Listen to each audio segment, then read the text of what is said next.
Fala pessoal, sejam todos bem-vindos a mais um vídeo aqui no NS Futebol. Seguinte, rodada do Brasileirão, a gente vai para os jogos de sábado, tá? Então a gente vai passar um por um dos jogos e analisando cada confronto aqui para vocês, tá? Antes que eu derrube o microfone novamente aqui.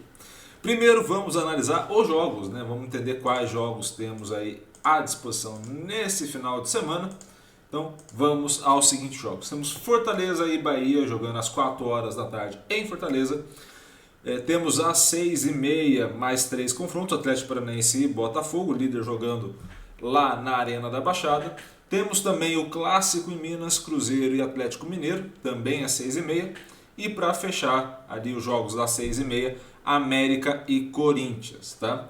Além disso, Santos e Inter fecham os jogos de sábado como um todo, às 9 horas. São esses 5 jogos que a gente vai passar jogo a jogo aqui para vocês. Tá? E eu já vou colocar na tela o primeiro jogo para vocês aí, para a gente ir acompanhando. Fortaleza e Bahia. Fortaleza e Bahia, a gente pode ver o overall 68 do Fortaleza contra o 29 do Bahia, ou seja, vantagem para a equipe do Vojvoda. O que a gente pode esperar desse confronto? Olhando para esses cenários, primeiro, um Fortaleza e Bahia, onde talvez a gente tenha até mais posse de bola do Bahia do que do Fortaleza, pelo que vem apresentando, tá, ao longo desse histórico da competição. Fortaleza mandante, Bahia visitante, tá bom? Mas as conversões de passe para chute fazem com que essa equipe do Fortaleza tenha mais finalizações. E mais finalizações certas. Então percebam como a gente vai olhar para um cenário onde tem um Bahia que talvez pareça ser dominante pelo número de passe e pela posse, mas que não consegue o número de finalizações. E aí, na hora de converter para gol, o Fortaleza também é melhor do que o Bahia. Pelo menos até esse momento tem sido. Na fase de defesa, temos um Fortaleza que recupera mais vezes, mas não mais rápido. Nos dois sentidos, não tem importado tanto esse peso dessas variáveis para entender o jogo. Bloqueia melhor, sinal de que sofre um pouco mais também nesse sentido, mas consegue intervir. E aí sim, na parte do goleiro, você tem aí o Bahia intervindo melhor com as ações do seu goleiro, mas isso passa muito porque as ações do Fortaleza vão parar no bloqueio e as ações do Bahia não vão parar no bloqueio, ou seja, chegam ao gol do Bahia quando o adversário finaliza. E aí você tem um adversário do Bahia que produz muito mais que o adversário do Fortaleza lá no Ceará, tá bom? Então assim, temos esse cenário organizado para esse confronto, onde é uma provável vitória do Fortaleza jogando como mandante aqui.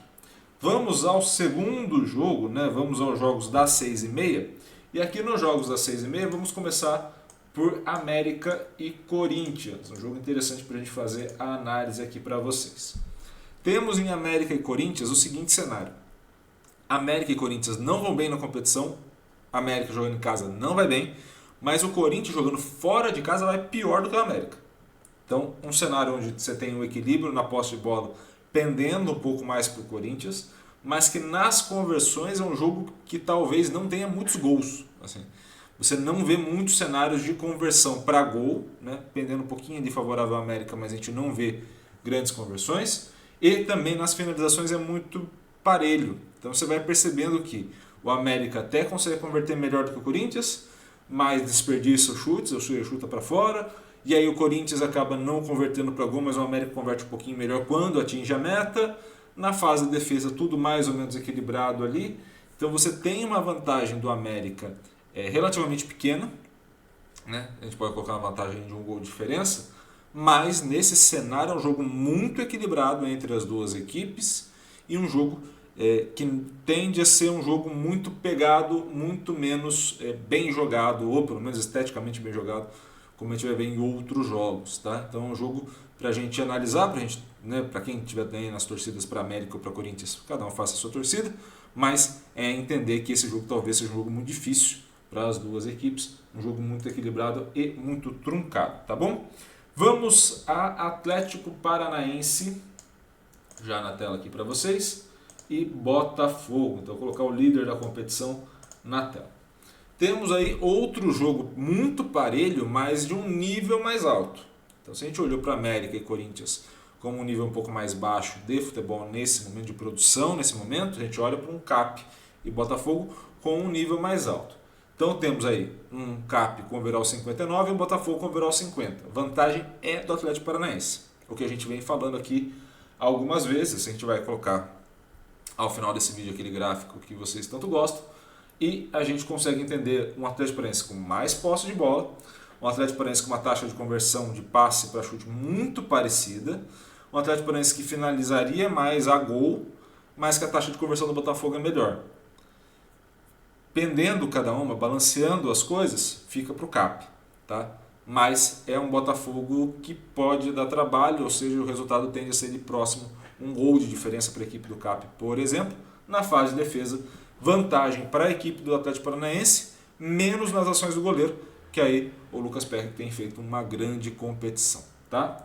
Então vamos ao próximo jogo, temos aqui Santos e Inter, depois a gente fecha esse vídeo com Cruzeiro e Atlético. Santos e Inter, Santos overall 62, Internacional de Porto Alegre, vamos achar o Inter aqui, Internacional de Porto Alegre, overall 22. O Inter vai muito mal jogando fora de casa, por mais que tenda a ficar um pouco mais com a posse da bola, perde nas taxas de conversão e isso é muito ruim para a equipe.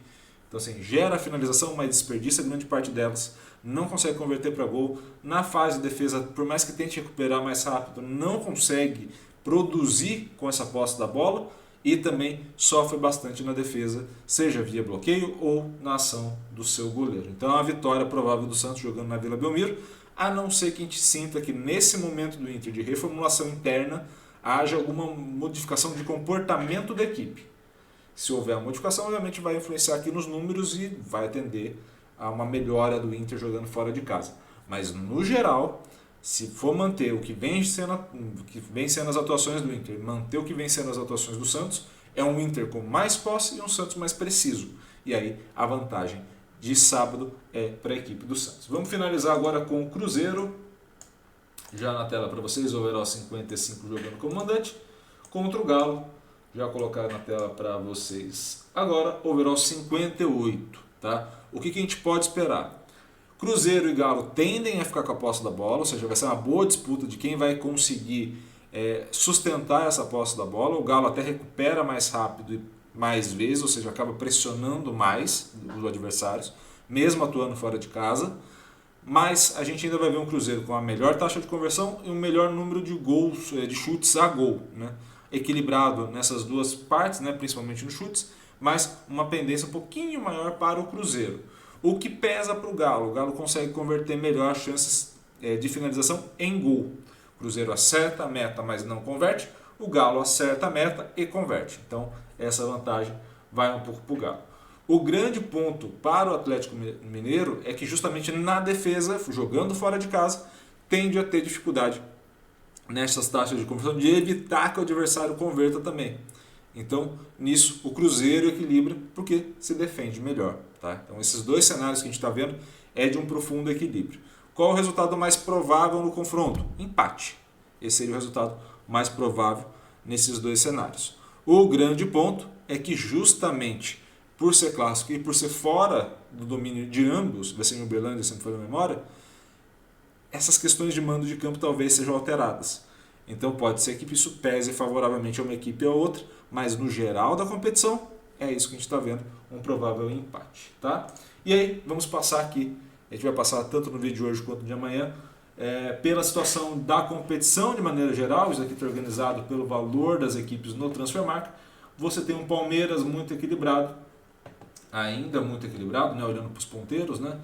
O Botafogo com uma boa nota jogando como mandante, mas uma queda muito grande jogando como visitante. Então vai depender muito desse confronto contra o Atlético Paranaense, que tem uma boa nota jogando como mandante e também apresenta a mesma queda. São Paulo a mesma coisa, o Santos a mesma coisa, Inter a mesma coisa, o próprio Fluminense. Então assim, o mando de campo vem interferindo bastante nesse Campeonato Brasileiro nesse momento. Só o Galo e o Palmeiras que têm as notas mais equilibradas. Então a gente pode imaginar que daqui para frente, né, traçando uma linha de projeção um pouco maior, essas duas equipes possam ir avançando na competição e tirando vantagem ali em relação ao Botafogo, principalmente nas rodadas onde elas forem mandantes e o Botafogo tiver como visitante. Beleza? Espero muito que vocês tenham gostado desse vídeo. Gostou? Curta, comente e compartilhe esse vídeo com o máximo possível de gente. E é claro, se inscreva no canal e ative o sininho para receber todas as notificações. Um grande abraço a todos, obrigado pelo carinho e pela audiência do projeto e valeu!